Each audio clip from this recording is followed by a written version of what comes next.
జగన్మోహన్ రెడ్డి గారి పట్ల నేనేమైనా తప్పు చేశానంటే నా దృష్టిలో తప్పు కాదు, ఆయన దృష్టిలో తప్పు ఒకే ఒకటి.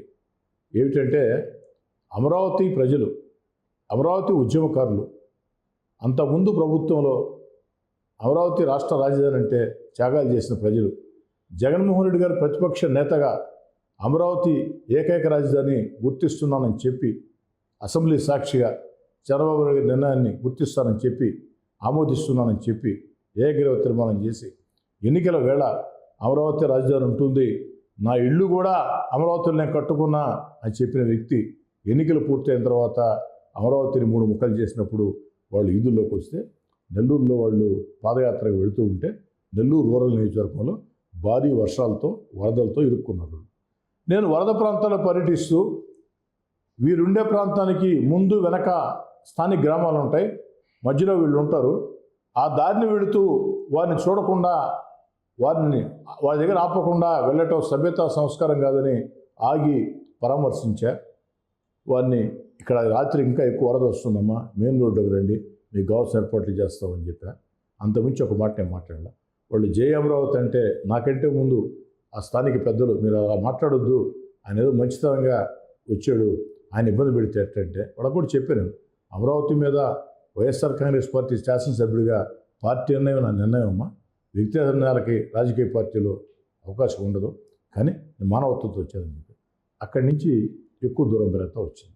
దూరం కాదు, ఒక రకంగా చెప్పాలంటే అక్కడికే జగన్మోహన్ రెడ్డి గారితో నాకు అనుబంధం తగ్గుతూ వచ్చింది. నియోజకవర్గంలో అభివృద్ధి కార్యక్రమాల విషయంలో శాసనసభ్యుడిగా ఒత్తిడి ఎక్కువ ఉంటుంది. శుభకర్ గారు ఒక మాట చెప్తాను, మీరు అర్థం చేసుకోండి. సంక్షేమ కార్యక్రమాలు రాష్ట్రాల నుండి ప్రభుత్వాలు ఇస్తాయి, ఏ ప్రభుత్వం నుండి ఇస్తుంది, ఒకరు ఎక్కువ ఒకరు తక్కువ కావచ్చు. ఆ యొక్క సంక్షేమ కార్యక్రమాలు రాష్ట్ర ప్రభుత్వ గౌరవాన్ని పెంచుతాయి. అదేవిధంగా విధానపర నిర్ణయాలు రాష్ట్ర ప్రభుత్వ గౌరవాన్ని పెంచుతాయి. కానీ స్థానికంగా శాసనసభ్యుడు బలంగా ఉండాలంటే, స్థానికంగా శాసనసభ్యుడు ప్రజల ఆమోదం పొందాలంటే అభివృద్ధి కార్యక్రమాలు ఖచ్చితంగా చేసి తీరాల్సింది. సంక్షేమ కార్యక్రమాలేమో రాష్ట్ర ప్రభుత్వం అకౌంట్లో పడతాయి, నిజాయితీగా మాట్లాడుకున్నాం. అభివృద్ధి కార్యక్రమాలు ఏమో జరిగినప్పుడు రాష్ట్ర ప్రభుత్వ అకౌంట్లో పడతాయి. అదే సమయంలో మా ఎమ్మెల్యే ఈ రోడ్డు వేయించాడాయా, మా ఎమ్మెల్యే ఈ కాలువ కట్టించాడాయా, మా ఎమ్మెల్యే ఈ మంచినీటి పైపు వేయించాడాయా, మా ఎమ్మెల్యే ఈ కరెంట్ వేయించాడాయా మా ఎమ్మెల్యే బ్రిడ్జి కట్టించాడాయా అని ఎమ్మెల్యే గౌరవం పెరుగుతాయి. అభివృద్ధి కార్యక్రమాల విషయంలో నిధులు ఇవ్వకుండా పోవటం అనేక సార్లు అవి చెప్పాలంటే ఒక 6 గంటలు పడుతుంది. మీ ఫోన్ ట్యాప్ చేసే పరిస్థితికి వచ్చింది. తర్వాత అమరావతికి ప్రజల్ని, అమరావతి ఉద్యమకారుల్ని ఉద్యమ సమయంలో నెల్లూరు దారి గుండా వెళ్తున్నప్పుడు వరద ప్రాంతాల్లో చిక్కుకుంటే మానవత్వంతో పరామర్శిస్తే ఆ తర్వాత నా మీద నిఘా పెట్టారు. ఒక ఐపీఎస్ అధికారి నాకు ఫోన్ చేశాడు. నేను వైసీపీ దూరం 3 నెలల ముందే యువ ఐపీఎస్ అధికారి, సార్ మీ యువ ఐపీఎస్ సీనియర్ యువ ఐపీఎస్ ఒక ఐపీఎస్ అధికారి ఫోన్ చేశాడు.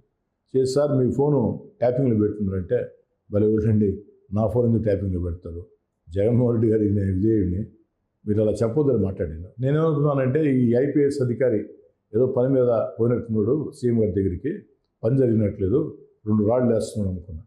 కానీ 3 నెలల తర్వాత సీనియర్ ఐపీఎస్ అధికారి, intelligence chief PSR Anjaneyulu, Sitaramanjaneyulu PSR Anjaneyulu నేరుగా నాకే ఫోన్ చేసి, అయ్యా మా కాడికి పంపించాను అండి అయ్యా అన్నాడు. అయ్యా అంటాడు ఆయన, పంపించాడు సార్ అని చెప్పి పంపించాడు. విన్నా, దాంట్లో ఏమి ఘోరాలు నేరాలు తప్పులే లేవు.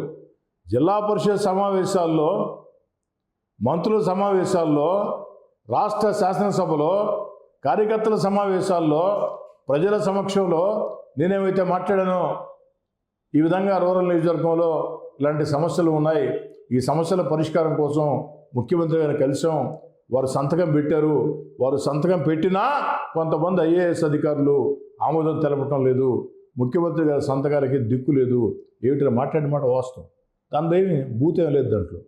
అవునా, నేను ఫోన్ చేశాను, గొంతు నాదేనా సార్, మీకు ఆ డౌట్ ఏం లేదు, నేనే మాట్లాడింది. దానికి ఫోన్ ట్యాపింగ్ అంటే ఆ మాట అంటానే, అయ్యా మేము ఫోన్ ట్యాపింగ్ చేయలేదా అన్నాడు. మీరెందుకు సార్ భుజాలు తోడుకుంటారు, ట్యాపింగ్ చేసేది నాకు స్పష్టంగా అర్థమవుతుంది, దాంట్లో తప్పే మాట్లాడాను నేను, ఎందుకే కాస్త జాగ్రత్త ఉంటే పోద్ది కదా అంటే, నా బాధలు నాయండి. రూరల్ నియోజకవర్గంలో జగన్మోహన్ రెడ్డి గారు ముఖ్యమంత్రి కాకముందు మొదటిసారి ఎమ్మెల్యేగా నేను గెలిచిన తర్వాత ప్రతిపక్ష నేతగా జగన్మోహన్ రెడ్డి గారి పాదయాత్రకు వస్తే నోటుకు వచ్చి చెప్పాడండి. అయినా నమ్మి నేను కూడా చెప్పానండి. నేను చెప్పిన స్థానిక సమస్యలు మొత్తం జగన్మోహన్ రెడ్డి గారు చిటికేసి ఆమోదించేస్తున్నాం, అధికారంలోకి వస్తారు చేస్తామని చెప్పాడు. నేను కూడా దాన్ని చెప్పుకున్నాను. ఇప్పుడు జగన్మోహన్ రెడ్డి గారు ప్రజలు ప్రశ్నించేదానికి దొరికేది నేను బాధలు పడుతున్నాను, నా బాధలు నాకు తెలుసండి, నీకు కాస్త కటువుగానే మాట్లాడాడు. ఆ తర్వాత నేను ఇంత అనవసరం ఉండాల్సిన అవసరం లేదు. ఇప్పుడు నిజంగా మా తాత వైఎస్ రాజారెడ్డి గారి దగ్గర నుంచి, మా తండ్రి వైఎస్ రాజశేఖర రెడ్డి గారి దగ్గర నుంచి నా దాకా శ్రీధర్ మనతో ఉన్నోడే. ఓదార్పు యాత్ర సమయంలో నెల్లూరు జిల్లాలో ఓదార్పు యాత్ర చేసేదానికి మనిషి కరువైన రోజుల్లో శ్రీధర్ నా కోసం పనిచేశాడే, పెద్ద పెద్ద కుటుంబాలను ఎదుర్కొన్నాడే, కేసులు పెట్టించుకున్నాడే, పోరాటాలు చేశాడే, తెగించి పనిచేశాడే. ఏమిటి సమస్య అని పిలిచి మాట్లాడే ప్రయత్నం చేయకుండా ఇష్టారీతిగా బెదిరించాలనుకుంటే, బెదిరింపులుగా భయపడే వ్యక్తిని కాదు శోభన్ గారు. నేను పెరిగిన వాతావరణం విద్యార్థి ఉద్యమాల నేపథ్యం, విద్యార్థి రాజకీయాలు. ఆ విద్యార్థి రాజకీయాల్లో బాగా అనేక పోరాటాలు, ఒక నెల్లూరు జిల్లాలో కాదు, అస్సాం సత్యాగ్రహం దగ్గర నుంచి అనేక పోరాటాల్లో నేను పాల్గొని ఉన్నా.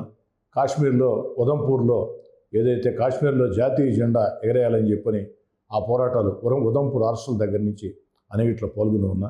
హై స్కూల్లో చెప్పాను, మీ 8th క్లాస్లోనే పోలీస్ లాకప్లు చూశానని, ఘర్షణలు చూశా, కేసులు ఎదుర్కొన్నా. అలాంటి భయపడితే భయపడేవాడిని కాదు, భయపెట్టాలని చూశాడు. నిర్ణయం తీసుకున్నా.